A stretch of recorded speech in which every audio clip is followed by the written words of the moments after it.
Καλησπέρα σας, καλώς ήρθατε στο τέταρτο επεισόδιο του καναλιού Γιώργος Μπίκιος TV, τα παιδιά της επαρχίας.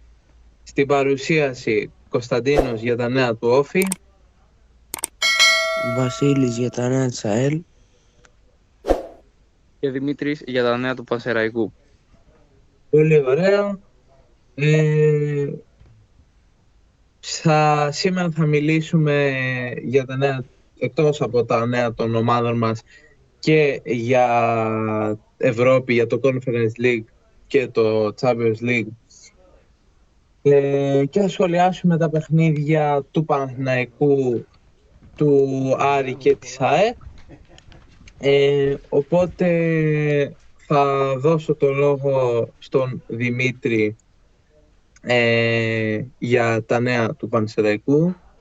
Δημήτρη, θέλω να μας πεις τι γίνεται στο Πανσεραϊκό τα τελευταία νέα.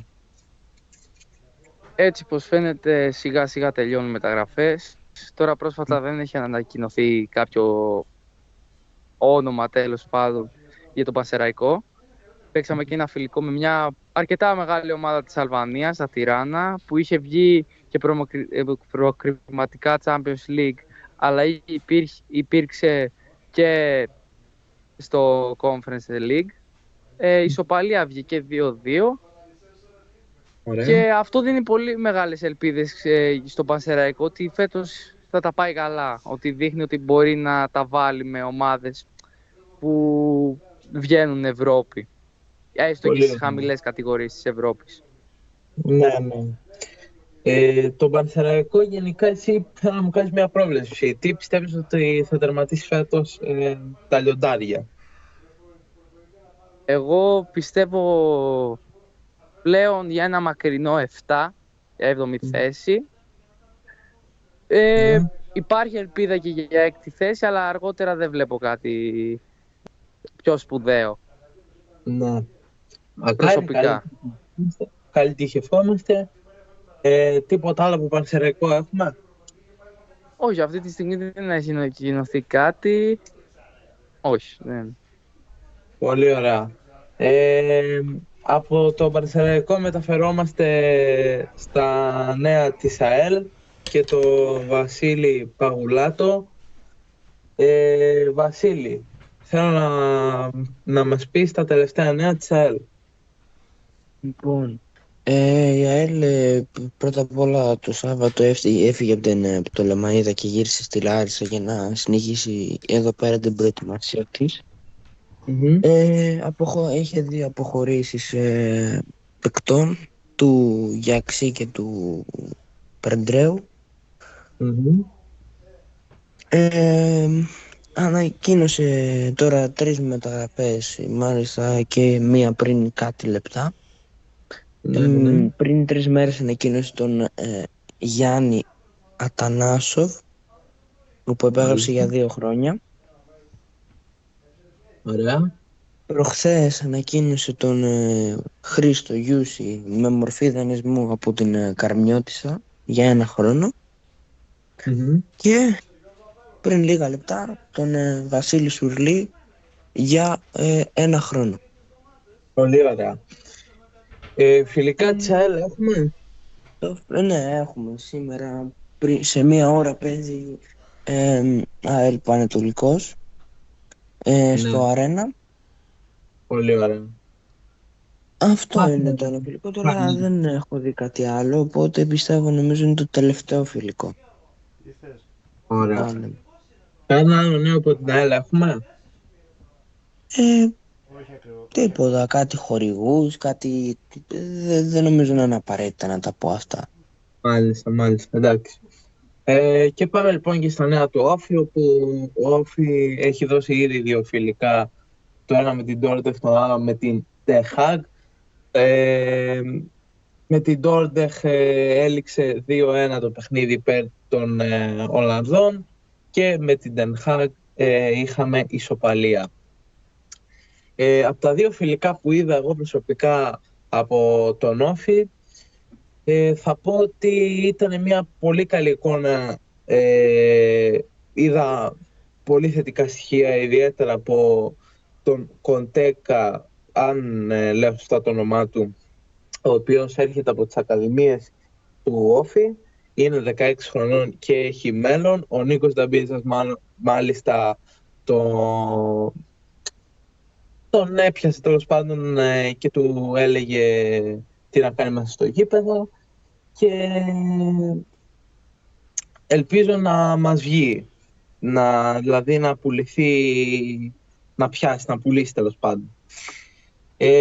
Τώρα βλέπω πάρα πολύ θετικά στοιχεία στον Καλαφάτη, ο οποίος αγωνίζεται στην θέση του τερματοφύλακα και είναι ένα ακόμα καλό στοιχείο ο Κωνσταντίνος Κοστούλας και ελπίζω η ομάδα φέτος να βγει στην τελική πεντάδα, γιατί όχι να πάρει και το κύπελλο. Τώρα δεν έχουμε κάποιο μεταγραφικό σενάριο από πλευρά Όφη. Παρ' όλα αυτά η ομάδα του Ηρακλείου κινείται για στόπερ και για half μάλλον και για οχτάρι και έχει ολοκληρωθεί το puzzle εν ώψη της νέας χρονιάς. Οπότε αυτά ήταν τα νέα του Όφη. Εγώ από ό,τι είδα στα φιλικά δεν υπάρχει κάποιος παίκτης ο οποίος να κουβαλάει την μπάλα, δηλαδή ο Όφη δεν έπαιζε την κατοχή της μπάλας, οπότε πιστεύω ότι χρειαζόμαστε ένα half, ένα ποιοτικό half που θα δημιουργεί, που θα κουβαλάει την μπάλα και που θα σκοράρει. Αυτά ήταν και τα νέα λοιπόν του Όφη και αφού δεν έχουμε να ολοκληρώσουμε, να πούμε κάτι άλλο, να συμπληρώσουμε τέλος πάντων, πάμε να σχολιάσουμε τα παιχνίδια της Όχι, βασικά, ναι. να σου πω Ναι, κάτι που θα ήθελα να σχολιάσω πολύ, γιατί με ενδιαφέρει πάρα πολύ. Πώς είδα τις φανέλες των ομάδων σας φέτος? Ειδικά θέλω να ακούσω τη γνώμη από σένα που είσαι Όφη, που βγάλετε καταπληκτικές φανέλες. Το ξέρω, Δημήτρη, και σε ευχαριστώ που μου το είπες. Που μου το θύμισες μάλλον, γιατί είχα σκοπό να το πω στο βίντεο. Η πρώτη εμφάνιση και η δεύτερη εμφάνιση του Όφη είναι εμπνευσμένες από το παρελθόν. Δηλαδή η πρώτη εμφάνιση είναι από την πρώτη φορά που παρουσιαστήκαμε στην Αλφα-Εθνική και η δεύτερη εμφάνιση είναι η άσπρη με το μαύρο ή ολόκληρη μαύρο? Η μαύρη που έχει στο πλάι το Όφη. Κατάλαβα, ναι. Καινούργια αυτή που βγήκε τώρα πριν λίγα λεπτά. Μια εξαιρετική εμφάνιση θα πω και η δεύτερη. Η τέταρτη είναι των φιλικών, είναι μια απλή μαύρη, δεν είναι να σχολιάσω κάτι, και η πορτοκαλί που ήταν και πέρυσι και θα τη φοράει στο κύπελλο, υποθέτω. Είναι μια κλασική εμφάνιση, αλλά εμένα μου αρέσει πάρα πολύ η πρώτη ειδικά και η δεύτερη είναι πάρα πολύ τίμια. Ναι, είναι ιδιαίτερες φανέλες έχω να σχολιάσω. Εγώ πάντως παρατήρησα μόνο Όφη φέτος έκανε τέτοιο πράγμα με τις φανέλες, δεν συνεπαρχία. Εμπνεύστηκε από το παρελθόν και αυτό ήταν καλό, γιατί θυμίζει τέλος πάντων παλιό Όφη. Ναι, και εμείς ελπίζουμε πραγματικά κάποια στιγμή, γιατί τώρα αλλάξαμε και χορηγό την Εραία από τη Μακρόν, να βγει μια πιο ρέτρο φανέλα. Εμένα δεν μ' άρεσε τόσο καιρό που με τη Μακρόν αυτή η μοντερνίλα που βλέπεις γενικότερα σε όλο το ποδόσφαιρο. Συμφωνώ. Αυτό, ναι. Πάμε στην Ευρώπη. Εσείς έχετε βγάλει καινούριες φανέλες? Έχετε βγάλει καινούριες φανέλες? Όχι, έχει φανεί μόνο η προπονητική. Ναι. Αλλά μόνο αυτό, ναι. Μόνο η προπονητική έχει εμφανιστεί στα φιλικά. Περιμένουμε μια ανακοίνωση από την ΠΑΕ και έστω την Εραία. Πάμε λοιπόν τώρα και στα ευρωπαϊκά παιχνίδια, όπου θα σχολιάσουμε τα παιχνίδια του Παναθηναϊκού, της ΑΕΚ και του Άρη. Δημήτρη, αν θες να πάρεις το λόγο πρώτος πάλι, και θέλω να μου σχολιάσεις και τα τρία παιχνίδια. Εγώ έχω να πω πάντως, γιατί πιο πολύ παρακολούθησα το παιχνίδι της ΑΕΚ λόγω φίλων. Okay. Φυσικά ήταν ένα καταπληκτικό παιχνίδι. Πιστεύω ότι η απόδοση, να το πω, αυτά που κατέφερε η ΑΕΚ, πιστεύω μπορούσε να καταφέρει και περισσότερα με τον τρόπο που έπαιζαν. Φυσικά. Μετά, ναι, αυτό ότι ήταν και θέμα ότι είχε και πάρα πολύ δυνατή κερκίδα η ΑΕΚ στο μάτς, όπως και ο Παναθηναϊκός εναντίον της Rangers. Εμένα προσωπικά ο Παναθηναϊκός με στεναχώρησε με αυτά που έκανε. Δηλαδή, πίστευα κάτι παραπάνω έστω. Δεν ξέρω, δεν έχω κάτι να πω για τον Παναθηναϊκό. Τα είδα και τα δύο τα μάτς πάλι, αλλά δεν ήταν κάτι τρομερό να σχολιάσω. Ναι, ναι. Η Άρη. Ο Άρης, δυστυχώς να το πω, δηλαδή εγώ μου αρέσει, ξέρω εγώ, να βλέπω ομάδες της Ελλάδας στην Ευρώπη πιο πολύ. Δυστυχώς και αυτός δεν κατάφερε κάτι πάρα πολύ καλό. Εντάξει. Πιστεύω είναι θλιβερό για τους Αριανούς έστω αυτό που έγινε, γιατί εντάξει είναι ένας λαός που ζει μέσα στην πίκρα μόνο και πραγματικά μέχρι και εγώ, ας πούμε, που ζω σε μια πόλη που έχουμε πολλούς Αριανούς που είναι και μισητοί, τους λυπάμαι πραγματικά. Τι να σου πω, τα ένα και τα πάθαν, τέλος πάντων, ναι. Βασίλη, εσύ τι είδες από τα ευρωπαϊκά παιχνίδια, γενικά του Παναθηναϊκού, της ΑΕΚ? Εγώ πρώτα απ' όλα δεν παρακολούθησα στην τηλεόραση κανένα παιχνίδι, μόνο έβλεπα σχολιασμούς. Εντάξει, μπορώ να πω πως ο Παναθηναϊκός δεν είχε αυτό το κάτι παραπάνω, πιστεύω, με τη Rangers, άσχετα που στο εντός έδρας έχασε πάλι πολλές ευκαιρίες. Γενικότερα ο Παναθηναϊκός έχει ένα θέμα στο τελείωμα της φάσης που πρέπει να το διορθώσει, γιατί θα έχει μεγάλα προβλήματα αλλιώς. Τώρα θα έχει δύσκολο αντίπαλο τη Σακτάρ, η οποία κέρδισε πόσο, 6-2 την Μπεσίκτας στο συνολικό σκορ. Αυτό για τον Παναθηναϊκό. Η ΑΕΚ μπορώ να πω πως τα πήγε αρκετά καλά. Επιτέλους είχε μια καλή εμφάνιση. Στην ΟΠΑΠ εντάξει, νίκησε πιστεύω σχετικά εύκολα, θα μπορούσε να έχει βάλει και παραπάνω γκολ. Τώρα χθες είχε τις περισσότερες ευκαιρίες, έλεγχε το παιχνίδι, οπότε δεν είχε κανένα θέμα στο να δεχτεί γκολ και ας έληξε 0-0, πάλι πήρε την πρόκριση. Για τον Άρη, ο Άρης ήταν νομίζω πιο απογοητευτικός από όλου για μένα, γιατί κοιτάξτε τώρα, η Αράζ δεν είναι ομάδα προκοπής, δεν είναι ομάδα που μπορεί να πεις ότι θα αποκλειστώ, είναι δύσκολη. Ήταν και λίγο η διαιτησία κάπως, το πέναλτι αυτό για μένα δεν είναι πέναλτι, αλλά δεν φταίει μόνο η διαιτησία, φταίει και η εμφάνιση του Άρη γενικότερα, ότι δεν ήταν τόσο καλή όσο θα περιμέναμε. Οπότε, ναι, αυτό.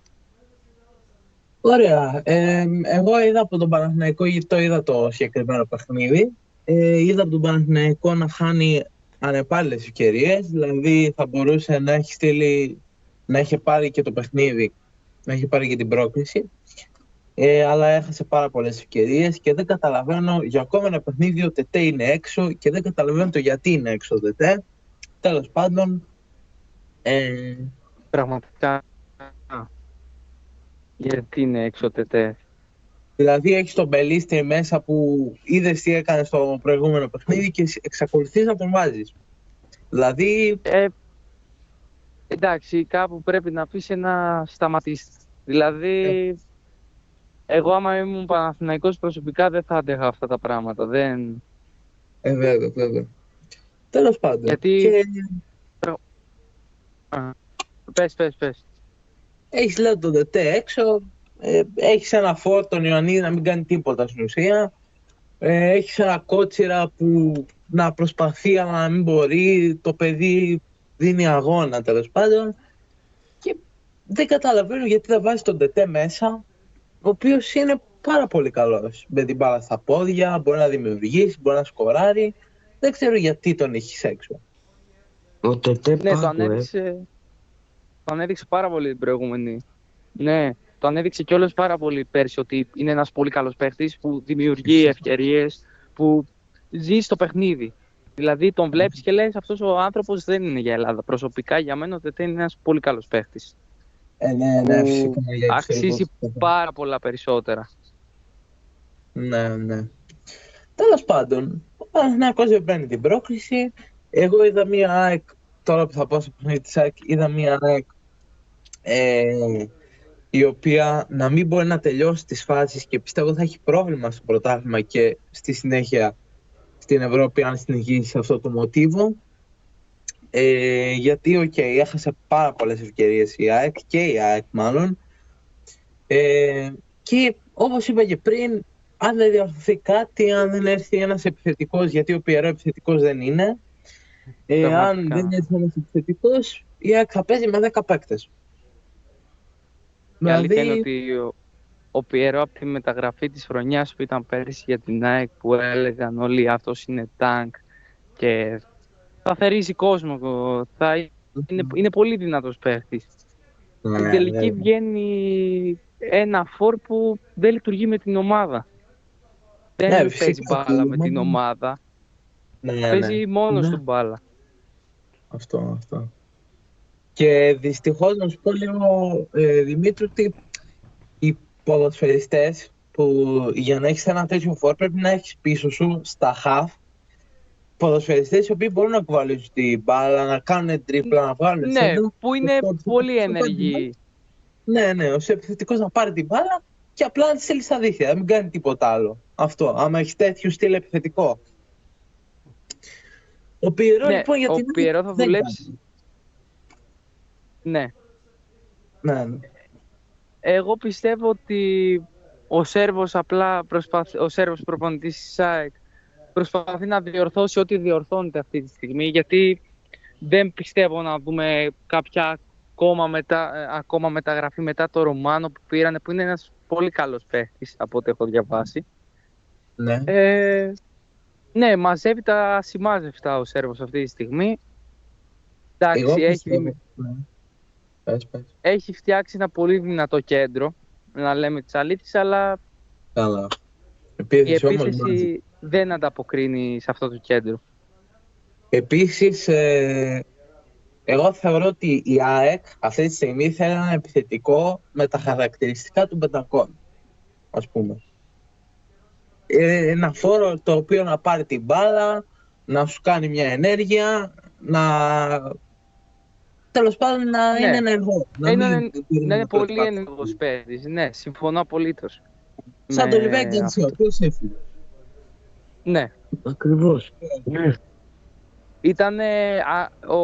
Το Λιβάη τον έδιωξαν γιατί είχε πολλούς τραυματισμούς, γιατί φαινόταν ότι το έχανε, αλλά στην πραγματικότητα δεν έφταιγε ο ίδιος για πολλά πράγματα, για πολλά λάθη που έκανε. Δηλαδή, άμα παρατηρήσετε τις φάσεις, ας πούμε, τα μεγάλη λάθη του Λιβάη Γκαρσία, αρχίζει όλο από την πάσα που δέχεται. Που δέχεται την πάσα, από ποιον, Ναι, είναι περίεργο που τον έδιωξαν, κατά τη γνώμη μου. Και η ΑΕΚ είχε και τον Πόνσε και τον Αραούχο, δηλαδή και ο Αραούχο και ο Πόνσε και ο Λιβάη Γκαρσία ήταν επιθετικοί, οι οποίοι έκαναν πράγματα και βοηθούσαν την ΑΕΚ και τους διώχνει τους όλους για να πούν στην DNA. Ναι, η αλήθεια είναι ότι ο Πόνσε, ας πούμε, ήταν μεγάλος παίκτης, είχε μεγάλο μέλλον, δεν ήταν και πάρα πολύ μεγάλος και φαινόταν ότι ήθελε να μείνει στην ΑΕΚ, από ό,τι έχω διαβάσει. Τώρα, ναι, είναι η ΠΑΕ της ΑΕΚ, δεν ξέρω τι γίνεται μέσα στα γραφεία, δεν ξέρω πώς τα βλέπουν τα πράγματα, πάντως κάνουν επιλογές που τους θερεί πολλά. Πολύ ωραία. Τώρα φεύγω από την ΑΕΚ και θα πάω στον Άρη, όπου στον Άρη είδα ένα κοιμισμένο αρχικά.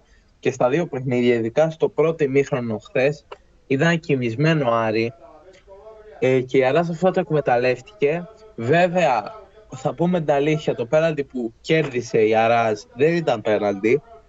Αν υπήρχε βάρ, δηλαδή, δεν θα το έδινε το πέναλτι, αλλά επειδή είναι στην κρίση του διαιτητή, ψιλοδικαιολογείται.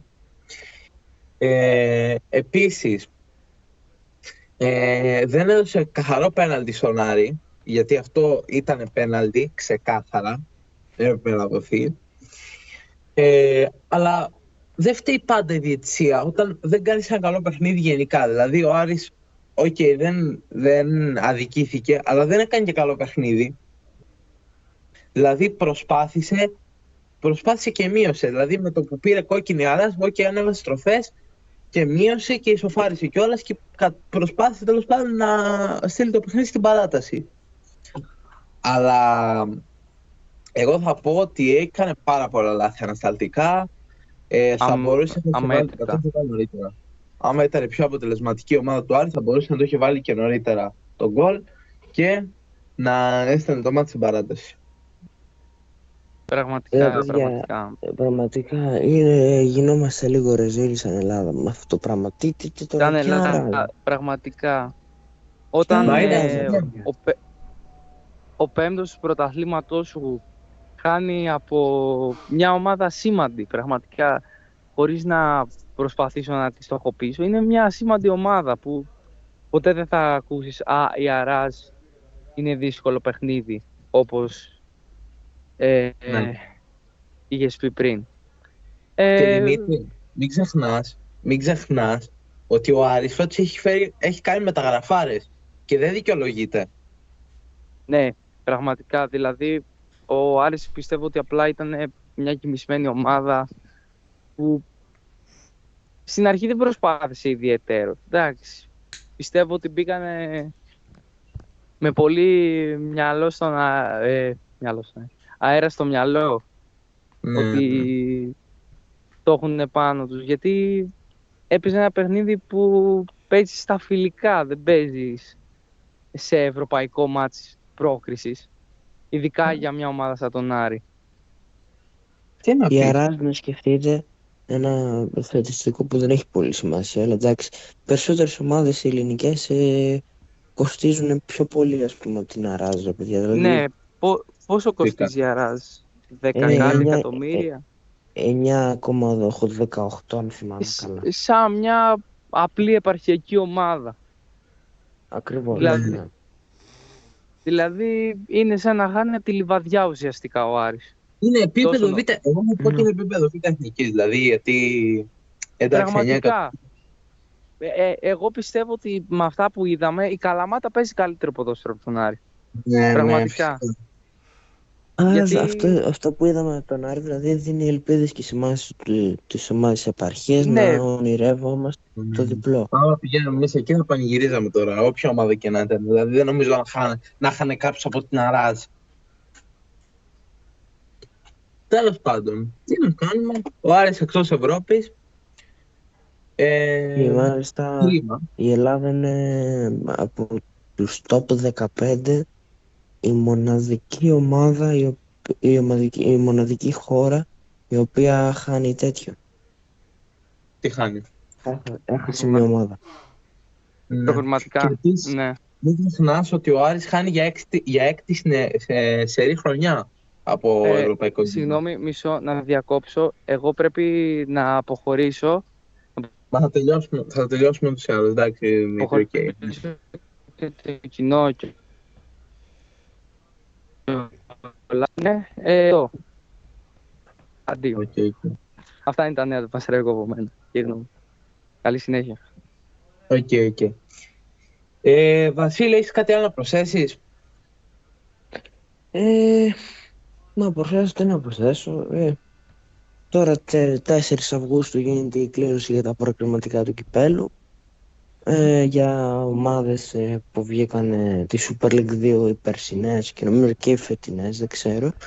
Και από τις θέσεις 9 ως 12 από τη Super League 1. Ποιοι βγήκαν πέρσι? Ο Λεβαδιακός, ο Πανσεραϊκός, ο Ναι. Πανετολικός και ποιος άλλος ήταν? Κάποιοι ήταν, δεν θυμάμαι, τέλος πάντων.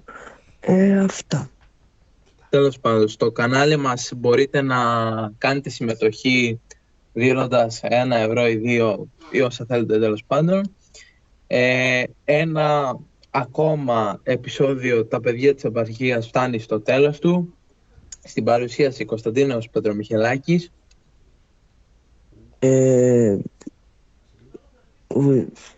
Για τα νέα της ΑΕΛ ο Βασίλης. Ωραία. Και από εμάς να έχετε μια υπέροχη μέρα. Γεια σας.